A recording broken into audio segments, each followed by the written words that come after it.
కేటీఆర్ చేసినటువంటి వ్యాఖ్యలు మీదేమో చిత్త పాలన, మాదేమో సూపర్ పాలన అంటూ నిన్న కేటీఆర్ మాట్లాడుతున్నటువంటి మాటలు ఎట్లా చూస్తారు? సూపర్ పాలన అనేది తెలంగాణ ప్రజలకు అందరికీ తెలుసు, అందులో జూబ్లీహిల్స్ ప్రజలకు కూడా అన్నీ తెలుసు. ఎందుకంటే వాస్తవాలు జూబ్లీహిల్స్ ప్రజలకు అన్నీ కూడా తెలుసు. ఎందుకంటే వాళ్ళు 10 ఏళ్ళు పరిపాలన చేసిండ్రు. 10 ఏళ్ళు పరిపాలన చేస్తే జూబ్లీహిల్స్ కాన్స్టిట్యున్సీలో మీకు కూడా తెలుసు, ప్రతి వార్డులో, ప్రతి డివిజన్లో, ప్రతి గల్లీలో అక్కడ రోళ్ళు ఎట్లున్నాయి, అక్కడ వాళ్ళ స్థితిగతులు ఎట్లున్నాయి, ప్రజల స్థితిగతులు ఎట్లున్నాయో మొత్తం తెలుసు. జూబ్లీహిల్స్ అంటే ఒక కొంత భాగం, అంటే ఇక్కడ పెద్దవాళ్ళు ఉండే భాగము, అంటే బాగా ఉన్నత వర్గాలు ఉండే భాగం వేరు. కానీ ఇక్కడ గల్లీలలోకి వస్తే జూబ్లీహిల్స్ కాన్స్టిట్యున్సీలో గల్లీలలోకి వచ్చి మరి వార్డర్లలో ఒక్కసారి తిరిగితే తెలుస్తుంది. కేటీఆర్ బాగా పోజులు ఇచ్చి తెలంగాణ ప్రజలను మభ్యపెట్టినట్టు ఇటు జూబ్లీహిల్స్ ప్రజలను మభ్యపెట్టాలని చూస్తున్నాడు. కానీ అది కలవదు. ఎందుకంటే వాడు ఒక 10 ఏళ్ళు అధికారంలో ఉన్నాడు. కేసీఆర్ ముఖ్యమంత్రిగా, వాడు మంత్రిగా ఉన్నాడు. ఎన్నడన్నా ఈ జూబ్లీహిల్స్ కాన్స్టిట్యున్సీలో ఏ వాడలన్నా వాడు తిరిగిండా? అసలు ఇక్కడ ప్రజలు వానికి తెలుసా? అది మొదలు చెప్పాలి. ఏ గల్లీలో తిరిగిండు, ఏ వాడలో తిరిగిండు, ఎక్కడ మరి వాళ్ళ రోడ్ల పరిస్థితులు ఏంది, అక్కడ గల్లీలకు పోతే వాళ్ళ స్థితిగతులు ఏంది? ఎన్నడన్నా కేటీఆర్కి కానీ కేసీఆర్కి కానీ హరీష్ రావు గారు ఎన్నడన్నా వచ్చిండా? 10 ఏళ్లలో బీఆర్ఎస్ పార్టీ అధికారంలో ఉండి 10 సంవత్సరాలు అయింది. ఆ 10 సంవత్సరాల్లో ఏ ఒక్క రోజన్నా జూబ్లీహిల్స్ కాన్స్టిట్యున్సీలో ఎక్కడికన్నా, ఏ గల్లీల కన్నా, ఏ వాడల కన్నా ప్రజల స్థితిగతుల గురించి తెలుసుకొని ఆ వాడల్లో ఉన్నటువంటి ప్రజల పరిస్థితి తెలుసా ఈయనకు? రోళ్ళు ఎంత అధ్వానంగా ఉన్నాయో అది చూస్తే తెలుస్తుంది. ఇక్కడున్నటువంటి వాడల ప్రజలు, ఎస్సీలు, ఎస్టీలు, బీసీలు, వాళ్ళ స్థితిగతులు ఏందో ఒక్కసారి వాళ్ళ దగ్గరికి పోతే తెలుస్తుంది. కానీ ఎన్నడూ పోలేదు కదా కేటీఆర్, హరీష్ రావు అనేటోడు. కేసీఆర్ కూడా ఎన్నడూ పోలేదు కదా. మరి వాళ్ళ గురించి ఎట్లా తెలుస్తుంది వీళ్ళకు? అందుకోసమని పోతే తెలుస్తుంది. నీ పరిపాలన అప్పుడు ఎన్నడన్నా 10 ఏళ్ళు ఈ జూబ్లీహిల్స్ కాన్స్టిట్యున్సీ ప్రజల గురించి పట్టించుకున్నటువంటి నాదుడు ఎవరన్నా ఉన్నారా? లేరు. అక్కడ తెలుసు కదా. నువ్వు ఎన్ని ఇండ్లు ఇచ్చినావో నేను కేటీఆర్ని అడుగుతా, అరే భయ్ నువ్వు ఎన్ని ఇండ్లు ఇచ్చినావో చెప్పు. నీ డబుల్ బెడ్రూము ఇక్కడ జూబ్లీహిల్స్ కాన్స్టిట్యున్సీలో ఎన్ని ఇచ్చినావో చెప్పు. ఇప్పటికీ నిరుపేదలు ఇండ్లు లేక అసలు గుడిసెళ్లలో అధ్వాన పరిస్థితులలో ఉన్నారు. ఎస్సీలు, ఎస్టీలు, బీసీలు, మైనార్టీలు. మరి వాళ్ళ గురించి మాట్లాడే అర్హతనే లేదు. ఎవరికి ఇచ్చినావు? దళిత బంధు ఎంతమందికి ఇచ్చినావు జూబ్లీహిల్స్ కాన్స్టిట్యున్సీలో చెప్పు. బీసీ బంధు ఎంతమందికి ఇచ్చినావో చెప్పు. ఎంతమందికి డబుల్ బెడ్రూమ్ ఇచ్చినావో చెప్పు. పేద ప్రజలకు ఎప్పుడన్నా ఎవరికన్నా డబుల్ బెడ్రూమ్ 10 ఏళ్ళల్లా డబుల్ బెడ్రూమ్ పేద ప్రజలకు ఇచ్చినావా? గుడిసెలలో ఉన్నారు, అధ్వాన పరిస్థితిలో ఉన్నారు పేదోళ్ళు, ఎస్సీలు, ఎస్టీలు, బీసీలు. వాళ్ళకి ఎప్పుడన్నా ఇండ్లు ఇచ్చినవా డబుల్ బెడ్రూమ్? వాళ్ళకి ఏమైనా బీసీ బంధు ఇచ్చినవా, లేకుంటే దళిత బంధు ఇచ్చినవా? మరి ఏమి ఇచ్చినమని మాట్లాడుతున్నావు నువ్వు? ఏమి హక్కుతో మాట్లాడుతున్నావు? అన్నీ ఎందుకంటే ఇలా జూబ్లీహిల్స్ ప్రజలపై కపట ప్రేమలు చూయించకు. ఎందుకంటే మీరు ఏమున్నా తెలంగాణ ప్రజలను దోసే కార్యక్రమంలో 10 ఏళ్ళు ఉన్నారు. మేము మరీ చెప్తున్నాము. ఎందుకనంటే ఇయ్యలో కాళేశ్వరం ప్రాజెక్టుని కట్టి కేసీఆర్ ముఖ్యమంత్రిగా ఉండి అందులో 1,00,000 కోట్లు దోసుకున్నారు. అది తెలంగాణ ప్రజలందరికీ కూడా తెలుసు. అది రాష్ట్ర ప్రభుత్వమే, కాంగ్రెస్ ప్రభుత్వమే విచారణ చేయించాది, కమిషన్ వేసేది, విచారణ చేయించాది, అసెంబ్లీ తీర్మానం చేసేది, కేంద్ర ప్రభుత్వానికి అప్పగించాది. సిబిఐ విచారణ జరుగుతుంది. రేపో మాపో కేసీఆర్ జైలుకు పోతాడు, టీఆర్ జైలుకు. కేటీఆర్ అంటాడు కార్ రేసింగ్లో వాళ్ళ విచారణ జరిగింది, గవర్నర్ దగ్గర ఫైల్ పెండింగ్ ఉంది. అది రాగానే కేటీఆర్ అరెస్ట్ అవుతాడు, జైలుకు పోతాడు. ఇయ్యల్లో వీళ్ళు రాష్ట్రానికి 8 లక్షల కోట్లు అప్పు చేసిర్రు. కేసీఆర్, కేటీఆర్, హరీష్ రావు అనేటోడు 8 లక్షల కోట్లు అప్పు చేసి ఇయ్యల్లో 3 లక్షల కోట్లు దోసుకున్నారు. దాంట్లో 3 లక్షల కోట్లు దోసుకున్నారు. అవిటి సంగతి మొదలు తెలంగాణ ప్రజలకు చెప్పు, జూబ్లీహిల్స్ ప్రజలకు చెప్పు. మొదలది 3 లక్షల కోట్లు దోసుకొని హైదరాబాద్ చుట్టూ 30,000 ఎకరాల భూమిని కబ్జా పెట్టిర్రు. 30,000 ఎకరాల భూమి హైదరాబాద్ చుట్టూ కేసీఆర్, కేటీఆర్, హరీష్ రావు బీనాం పేర్ల మీద ఉంది. అన్ని తేల్చుకుంటాను మొగను అయితే రా అంటున్నాడు కదా కేటీఆర్. ఇప్పుడు తేల్చుకుంటాం రామా, ఇప్పుడు అదే అడుగుతున్నాం కదా. ఆయన కూడా ఇప్పుడు జైలుకు పోతాడు, TR జైలుకు పోతాడు కదా. ఇప్పుడు TR జైలుకు వాళ్ళు ముగ్గురు పోతారు కదా ఖచ్చితంగా. ఎందుకంటే 30,000 ఎకరాల భూమి నిజాంకు సంబంధించింది. అది ముస్లింకు నిజాం వారసులకు సంబంధించిన భూమిని 30,000 ఎకరాల భూమి హైదరాబాద్ చుట్టూ వాళ్ళ బినాంపేల మీద KCR, KTR, హరీష్ రావు అన్నట్టు బినాంపేల మీద చేసుకున్నాడు. ఆ భూమిని బినాంపేల మీద చేసుకొని దాంట్లో వాళ్ళు మొత్తం రికార్డుకి ఎక్కించుకొని బినాంపేల మీద చేసుకున్నారు.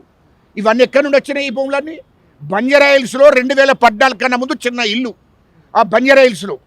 ఇవాళ అటువంటిది KTR అంటాడు 500 కోట్లతో అండర్ గ్రౌండ్లో ఇల్లు కట్టాడు. ఎక్కడి నుండి చేసిన ఆ డబ్బు? 100 ఎకరాలలో ఫామ్ హౌస్ పెట్టుకున్నాడు KTR. ఇవాళ KCR 60 ఎకరాల భూమి, 60 ఎకరాల భూమి 2014లో ఉన్నది. 600 ఎకరాల భూమి ఎక్కడి నుండి వచ్చింది? ఫామ్ హౌస్ కాడ పెద్ద ఫామ్ హౌస్ కట్టుకున్నాడు. 600 ఎకరాల భూమి ఎక్కడి నుండి వచ్చింది? అది చెప్పాలి ప్రజలకు, జూబ్లీహిల్స్ ప్రజలకు ఎప్పుడో చెప్పు. నీకు ఫామ్ హౌస్ చుట్టూ పరాడి పెట్టిండు KCR 600 ఎకరాలు ఆడ కొనుక్కున్నాడు. 600 ఎకరాల భూమి 2014 కన్నా ముందు 60 ఎకరాల నుంచి 600 ఎకరాలకు వచ్చింది. ఆడ ఫామ్ హౌస్ కట్టుకున్నాడు KCR. KTR 100 ఎకరాల ఫామ్ హౌస్ కట్టిండు. హరీష్ రావు 100 ఎకరాల ఫామ్ హౌస్ కట్టిండు. ఎక్కడి నుండి వచ్చినాయి ఇవన్నీ డబ్బంతా? KTR అనేటోడు అమెరికాలో 40,000 కోట్లతోని కంపెనీ పెట్టాడు. KCR ముఖ్యమంత్రి ఉన్నప్పుడు, వాడు మంత్రి ఉన్నప్పుడు 40,000 కోట్లతోని కంపెనీ పెట్టాడు అమెరికాలో. ఎక్కడి నుండి వచ్చిందా డబ్బు? దుబాయ్లో 30,000 కోట్లతోని కంపెనీ పెట్టాడు KTR. ఎక్కడి నుండి వచ్చింది ఆ డబ్బంతా? అదేవిధంగా లండన్లో 25,000 కోట్లతోని ఒక కంపెనీ పెట్టాడు. ఆ డబ్బంతా ఎక్కడి నుండి? తెలంగాణ ప్రజలది కదా, ఈ ప్రభుత్వ సొమ్మును దోషిన డబ్బు కదా. ఇవాళ హరీష్ రావు 25,000 కోట్లతోని సింగపూర్లో కంపెనీ పెట్టాడు హరీష్ రావు. ఆ డబ్బంతా ఎక్కడి నుండి వచ్చిందని అడుగుతున్నాం. ఇది తెలంగాణ ప్రజలకు చెప్పాలి, జూబ్లీహిల్స్ ప్రజలకు చెప్పాలి. ఖచ్చితంగా జూబ్లీహిల్స్ ప్రజలకు ఇది వాస్తవాలు తెలవాలి. జూబ్లీహిల్స్ ప్రజలకు ఈ డబ్బంతా ఎక్కడి నుండి వచ్చింది? రెండవది, ఇవాళ హరీష్ రావు నెంబర్ 1 ఇల్లు కట్టాడు, 100 ఎకరాల ఫామ్ హౌజులు పెట్టుకున్నాడు. ఎక్కడి నుండి వచ్చింది? ఇవాళ హరీష్ రావుకు ఇవాళ హైదరాబాద్ చుట్టూ ఇవాళ సిద్దిపేట నుంచి ఇక్కడ దాకా దాదాపు 2,000 ఎకరాల భూమి ఉన్నది. ఎక్కడి నుండి వచ్చింది? మా పేద ప్రజల భూములు ఎక్కడి? మా పేద ప్రజలకు భూములు ఎక్కడ పోయినాయి? మా పేద ప్రజలకు ఇవాళ ఇక్కడ జూబ్లీహిల్స్ ప్రజలకు కూడా దళితులు ఉన్నారు, ఎస్టీలు ఉన్నారు, మైనార్టీలు ఉన్నారు, పేద ప్రజలు ఉన్నారు. వాళ్ళకు గుంట భూమి లేదు, ఉండడానికి ఇల్లు లేదు. కానీ మీకు 1,000 కోట్లు ఇతర దేశాలలో పెట్టుకున్నారు, 1,000 కోట్లతో హైదరాబాద్లో ఇండ్లు కట్టుకున్నారు, ఫామ్ హౌజులు పెట్టుకున్నారు. హైదరాబాద్ చుట్టూ 30,000 ఎకరాల భూమిని ఆ రోజు నిజాం వంశస్థులకు సంబంధించిన భూమి 30,000 ఎకరాలు కబ్జా పెట్టిండ్రు హైదరాబాద్ చుట్టూ. ఇదంతా ఎక్కడిది? ఇవన్నిటికీ జవాబు చెప్పాలి ప్రజలకు. జవాబు చెప్పకుండా ఇష్టం వచ్చినట్టు వాడు ఇష్టం వచ్చినట్టు మాట్లాడితే ఇక్కడ జూబ్లీహిల్స్ ప్రజలు నమ్మే పరిస్థితుల్లో లేరు. ఎవడో రౌడీ? అరే రౌడీ చీటర్ ఎవరే? KTR గారు మాట్లాడుతూ రౌడీ. నేను ఒక్కటి అడుగుతా, అరే KTR, నువ్వు ఒక్క అబ్బకు అయ్యకు పుట్టినోడు అయితే వాస్తవాలు మాట్లాడి నేర్చుకో. నీ అయ్య KCR 2000 కోట్లో TRS పార్టీ పెట్టినప్పుడు ఇదే చిన్న శ్రీశైలం యాదవ్ దగ్గరికి వచ్చి ఆయనను సాకారం కోరిండు.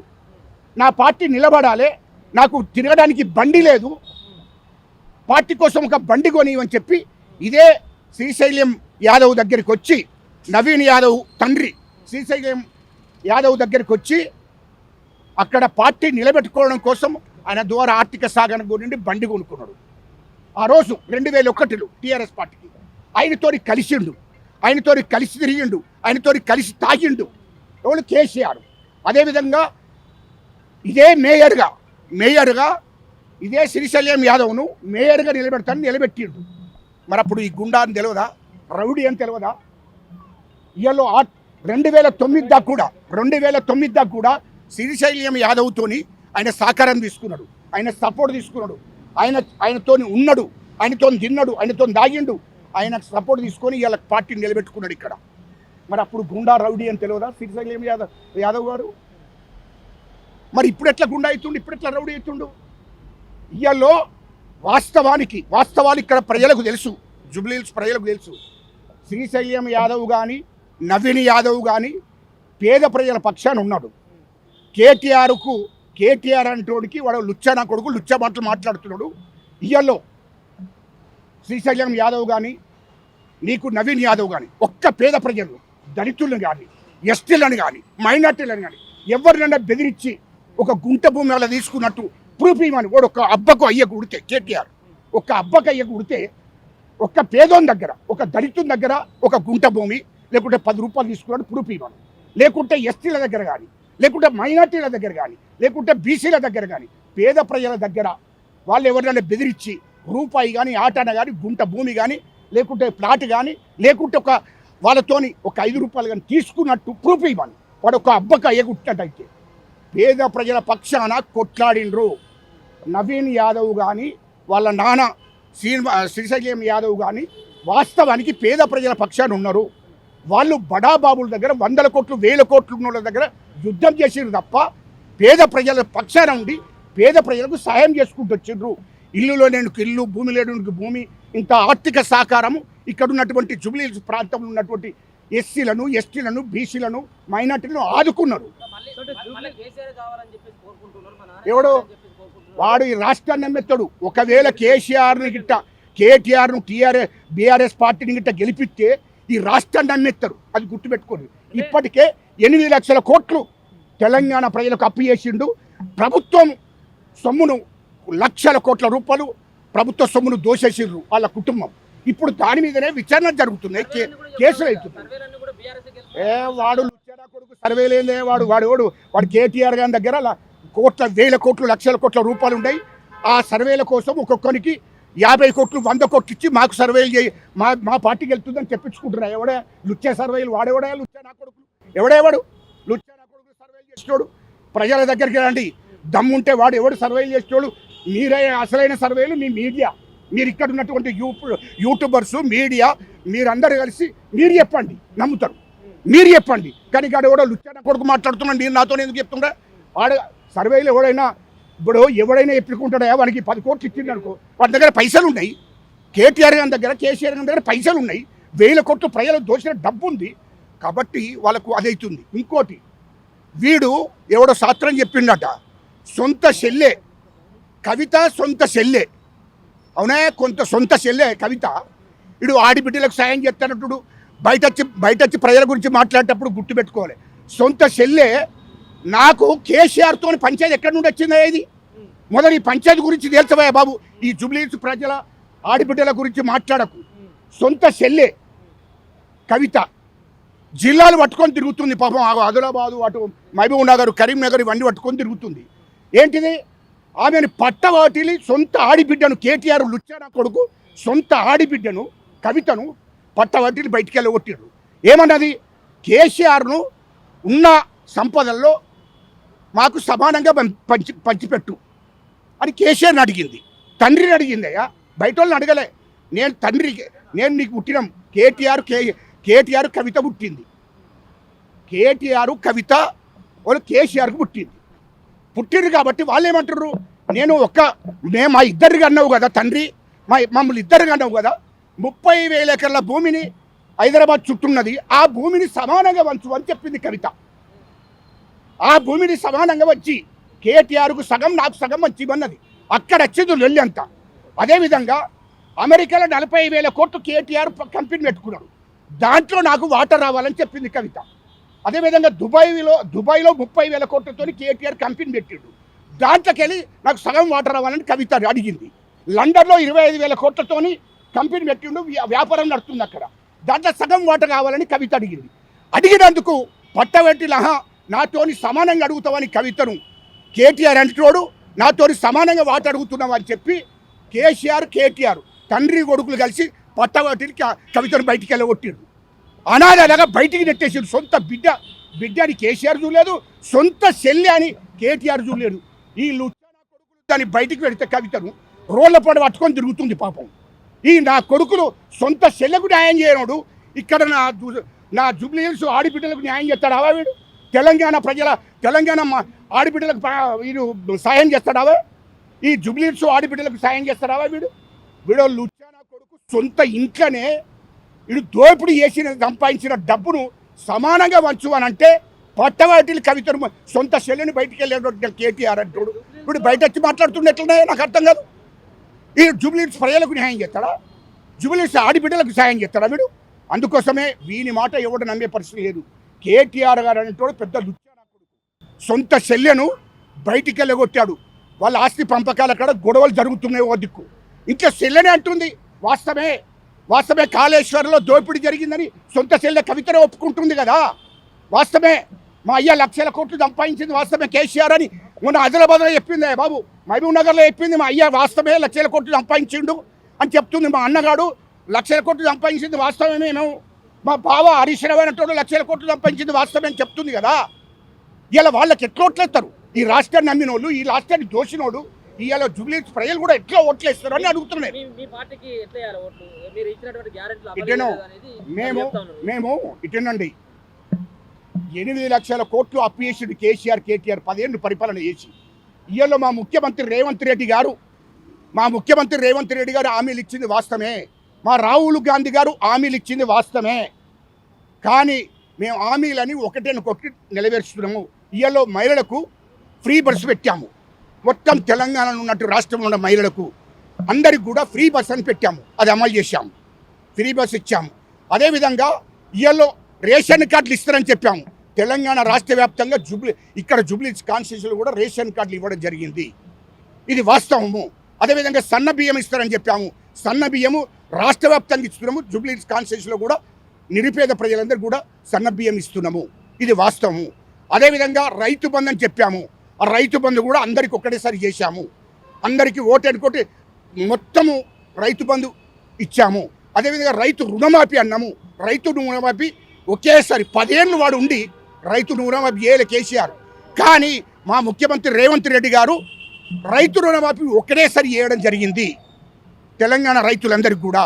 ఇది వాస్తవం. ఇప్పుడు అధిభోగంగా ఇందిరమ్మ ఇండ్లు ఇస్తారని చెప్పాము. ప్రతి నిరుపేద కుటుంబానికి ఇందిరమ్మ ఇండ్లు ఇస్తున్నాము. ఇదే జూబ్లీహిల్స్ కాన్స్టిట్యూన్సీలో ఎస్సీలకు, ఎస్టీలకు, బీసీలకు, మైనార్టీలకు అందరికి కూడా నిరుపేద ఇండ్లు లేని ప్రతి వారికి కూడా ఇండ్లు ఖచ్చితంగా మా ముఖ్యమంత్రి రేవంత్ రెడ్డి గారికి కట్టియాలని కంకణం కట్టుకున్నాము. ఒకటి ఇచ్చిన హామీలను నెరవేరుస్తున్నాము. 500 సిలిండర్ అన్నని చెప్పాము, అది ఖచ్చితంగా ఇస్తున్నాము. 200 యూనిట్లు అన్నాము పేద ప్రజలకు. కరెంటు 200 యూనిట్లు ఫ్రీగా ఇస్తున్నాము. ఇంకా కూడా వాస్తవం ఇప్పుడు 2 సంవత్సరాలు అయింది, ఇంకా 3 సంవత్సరాలు ఉందయ్యా. తొందర ఎందుకు పడుతున్నారు? 10 ఏళ్ళు వాడు పరిపాలన చేసి ఏం చేయలేదు. మేము 2 ఏళ్లలో ఇప్పుడు 2 ఏళ్ళు అయింది, ఇంకా 3 ఏళ్ళు ఉన్నది కదా. ఖచ్చితంగా పేద ప్రజలకు, ఎస్సీలకు కానీ, ఎస్టీలకు కానీ, బీసీలకు కానీ, మైనార్టీలకు కానీ ఇచ్చిన హామీలను ఖచ్చితంగా అన్ని స్కీములు కూడా అమలు చేస్తాము. ఖచ్చితంగా మేము అమలు చేస్తాము. మేము అన్నయ్య నెరవేరుస్తాము. నవీన్ యాదవ్ గెలిస్తే 100కు 100% ఇక్కడ జూబ్లీహిల్స్ కాన్స్టిట్యూన్సీలో ఉన్న రోడ్లన్నీ కూడా ఖచ్చితంగా మొత్తము ఈ హైదరాబాద్లో జూబ్లీహిల్స్లో ఏ విధంగానైతే బంజారాహిల్స్ ఇట్లా రోడ్లు ఉన్నాయో అంతకన్నా అందంగా తీర్చిదిద్దుతాడు నవీన్ యాదవ్. అదేవిధంగా ఖచ్చితంగా నవీన్ యాదవ్ గెలిచిన వెంటనే ఇక్కడ జూబ్లీహిల్స్లో ప్రతి గల్లీలో, ప్రతి వాడలో కూడా రోడ్లు పడతాయి. ఇల్లు లేని ప్రతి పేదవాడికి కూడా, అందరికి కూడా దాదాపు ఈ యొక్క జూబ్లీహిల్స్ కాన్స్టిట్యూన్సీలో నిరుపేదలు ఎంతమంది ఉన్నారో ఆడ 5,000 మంది ఉండని 5,000 ఇండ్లు ఇందిరమ్మ ఇండ్లు ఇస్తారు. ఖచ్చితంగా నవీన్ యాదవ్ గెలవగానే ఇందిరమ్మ ఇండ్లు వస్తాయి. ఇవాళ ఖచ్చితంగా 200 యూనిట్లు అన్నాము, అది మాఫీ జరుగుతుంది. కరెంటు 200 యూనిట్లు ఫ్రీగా ఇస్తున్నాము. ఖచ్చితంగా సిలిండర్ కూడా 500కే ఇవ్వడం జరుగుతుంది. అది ఖచ్చితంగా అమలవుతుంది. అదేవిధంగా పింఛన్లు కూడా 100% నవీన్ యాదవ్ గెలవగానే ఇప్పుడు జనవరి నుండి ఖచ్చితంగా పింఛన్ ప్రతి ఇంటికి 2 పింఛన్లు వస్తాయి. అది 100కు 100% మా ముఖ్యమంత్రి గారు అమలు చేస్తాడు. 100% చెప్పిన హామీలన్నీ కూడా నెరవేరుస్తాము. ఇవాళ కళ్యాణ లక్ష్మి ఏది బంగారం ఇస్తారని చెప్పినాము, తులం బంగారము ఖచ్చితంగా ప్రతి నిరుపేద ఆడిబిడ్డకి ఇస్తాము. 2,500 ఆడిబిడ్డలకు ఇస్తారని చెప్పాము. అది కూడా ఈ జనవరి నుంచి అమలు కాబోతుంది. మా ముఖ్యమంత్రి గారు ఇస్తారు. ఖచ్చితంగా మా ముఖ్యమంత్రి గారు ఇచ్చిన హామీలన్నీ కూడా 100కు 100% అమలైతే ఇంకా 3 ఏళ్ళు ఉన్నది. మన గవర్నమెంటే ఇల్లు లేని వారికి, భూమి లేని వారికి, తర్వాత అన్ని పింఛన్లు, అన్ని ఇచ్చిన హామీలన్నీ కూడా నెరవేరుస్తాము. ఖచ్చితంగా ఇవాళ నిరుపేద వాళ్ళకైతే ఇల్లు లేని ప్రతి నిరుపేదకు ఇండ్లు కట్టిస్తున్నాము. ఇప్పటికే మా ముఖ్యమంత్రి గారు 5,000 ఇండ్లకు ప్లాన్ చేశాడు. ఇంకా 5,000 కానీ ఖచ్చితంగా ఈ జూబ్లీహిల్స్ కాన్స్టిట్యూన్సీలో ఇల్లు లేని ప్రతి పేదవాడికి ఇండ్లు కట్టియడానికి సిద్ధంగా ఉన్నామని చెప్తున్నాం. ఈ సందర్భంగా నవీన్ యాదవ్ 50,000 మెజార్టీతోని గెలుస్తున్నాడు. ఖచ్చితంగా 50,000 మెజార్టీతో గెలుస్తున్నాడు. ఖచ్చితంగా మా నవీన్ యాదవ్ గారు ఖచ్చితంగా కాంగ్రెస్ పార్టీకి వెళ్తుంది. నవీన్ యాదవ్ గారు 50,000 మెజార్టీతో గెలుస్తున్నాడు. ఇంకోటి కూడా ఇంకో విషయం కూడా ఇవాళ సాయంత్రము రేపు పొద్దుగాల ప్రెస్ మీట్ పెట్టబోతున్నా. ఇంకా పెద్ద ఇష్యూ ఉన్నది. ఇవాళ మాగంటి సునీతమ్మ గురించి చాలా ఇంకా సాయంత్రం దాకా ఓపిక పట్టండి. సాయంత్రం రేపు పొద్దుగాల ఖచ్చితంగా ఇంకా చాలా ఇది పెద్ద ఇష్యూ ప్రెస్ మీట్ పెట్టి చెప్తాము. ఇవాళ కాదు రేపే పెడతాము. ఆ ఇష్యూను ఖచ్చితంగా తీసుకొస్తాం ప్రజల దగ్గరికి. అది కూడా ప్రజలు చేయాలి. కేటీఆర్ గారు ఏం మోసం చేసిండో అసలు ఇంకో కొద్దిగా ముందున్నది, అది ఇప్పుడు పెట్టము. సాయంత్రం తేలిపోతుంది. రేపు పొద్దుగాల ప్రెస్ మీట్ పెట్టబోతున్నాము. కేటీఆర్ బండారం అంతా బయట పెట్టడానికి, ఆయన ఏం చేసిండో రికార్డుతో సహా బయట పెట్టడానికి, తర్వాత సునీతమ్మ కుటుంబంలో ఏం జరుగుతుందో అది మొత్తం రేపు ఎపిసోడ్లో చెప్తానని ఈ సందర్భంగా తెలియజేస్తాను.